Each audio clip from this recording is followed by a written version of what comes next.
We reserve a few minutes Sunday morning to suggest news or trends that seem to be predicted by our literal futurist reading of the Bible. We're careful to use recognized, reliable sources for our news. There's just too much sensationalism surrounding the unfulfilled Bible prophecies, and we don't want to add to that, which would take away from the ultimate message. I mean, a lot of people that, even Christians who don't want to look into prophecy, say, oh, those people are crazy. They're out there with conspiracy theories and things like that. So we want to use solid news sources. We're not saying the things we report are the definite fulfillment of prophecy, only that they're things you'd expect from reading the Bible. Bible futurists have long understood that in the last days and going into the Great Tribulation, there would be a global system of personal identification. It involves what the Apostle John describes as a mark on the hand or the forehead. It sounds a lot like biometrics, which is defined as physical or behavioral human characteristics that can be used to digitally identify a person to grant access to systems, services, or data. The ones we're most familiar with are thumbprints, palm prints, retinal scans, facial recognition, those kinds of things.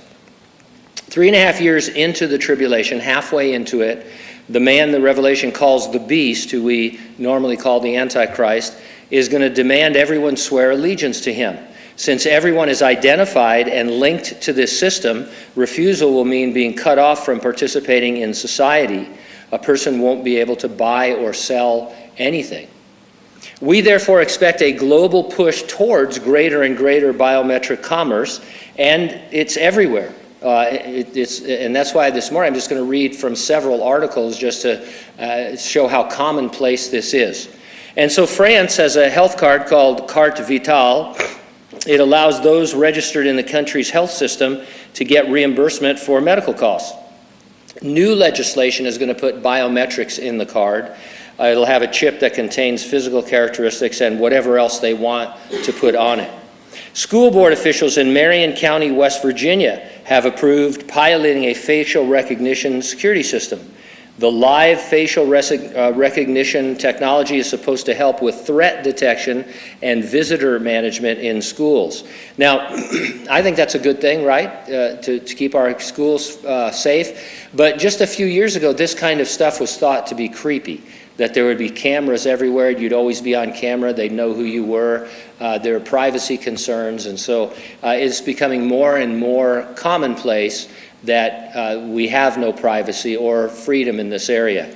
Microsoft announced a 5-year partnership with the National Australia Bank, NAB, to develop and invest in NAB and Bank of New Zealand's multi-cloud technology. The two organizations are looking into ways of identifying customers using facial recognition. The UK is working on facial recognition technology for border screening under a broader effort dubbed Permission to Travel.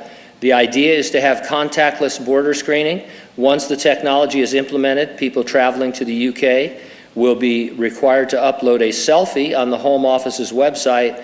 On arrival at a border checkpoint, their face will be scanned for identity verification.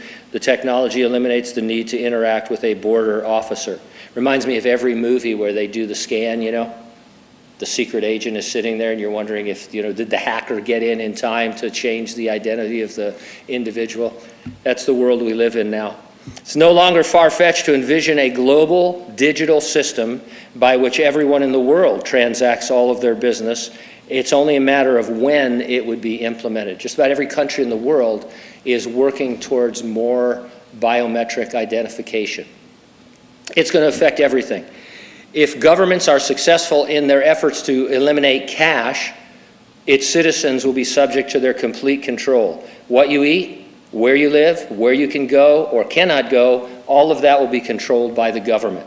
One reporter envisioned the following scenario. He said, it's 2027, the health ministry locks your phone because you criticize a state policy in a private call.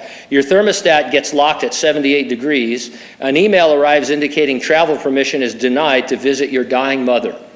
And we think, well, that kind of stuff's never going to happen. It is happening in some places right now. I'll tell you where it's happening. China. Can we say China?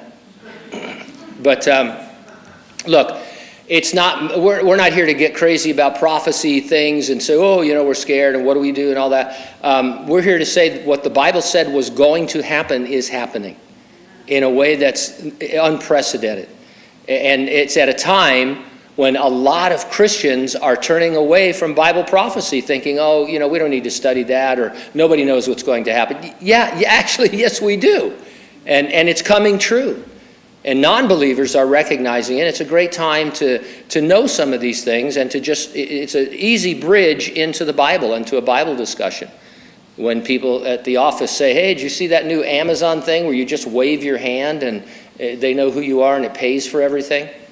Well, yeah, I saw that in Revelation 13, 2,000 years ago. Anyway, however you want to do it. But and so prophecy, very important.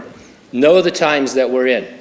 And so we believe, obviously, that we don't know how much of this stuff we're going to see. We're already seeing more of it than I care to, but we don't know how much. We do know that the church will not be in or go through the Great Tribulation, and that the return of Christ to resurrect the dead in Christ and to rapture living believers is imminent. It could happen at any moment.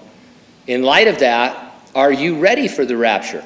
If not, get ready, stay ready, keep looking up. Ready or not, Jesus is coming.